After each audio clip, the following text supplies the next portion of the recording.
Dewan Perwakilan Rakyat Kabupaten Aceh Besar menerima kunjungan DPRD Binjai Sumatera Utara di kantor DPRK Aceh Besar Kota Janto pada 10 Oktober 2022. Kunjungan kerja anggota DPRD Binjai diterima Ketua Badan Legislasi DPRK Aceh Besar, Abdul Mukti, bersama sejumlah anggota DPRK lainnya.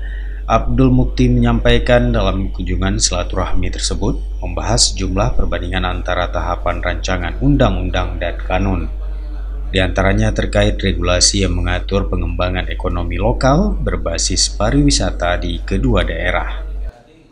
Tadi kita kedatangan tamu dari Bapak Perda Binjai yang mereka hadir ke sini untuk bertukar pikiran dengan kawan-kawan yang ada di Aceh Besar, khususnya di DPR, khusus untuk kalau kita namanya kanun, kalau mereka namanya perda, dan itu juga kita bicarakan apa yang memang dilakukan Bapak Perda di Binjai dan apa yang kita lakukan. Kanun kalau daerah beda-beda, Pak ya. Jadi menurut kebutuhan, cuman ada sinkronisasi di mana bisa ada persamaan lah yang bisa menguntungkan daerah khususnya Binjai dan juga mungkin ada yang bisa kita untungkan buat Aceh Besar. Ada rencana kunjungan balasan?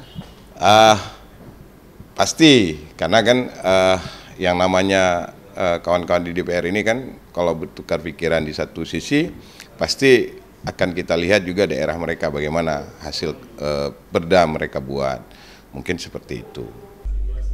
Dari Aceh Besar, Tim Liputan Aceh TV melaporkan.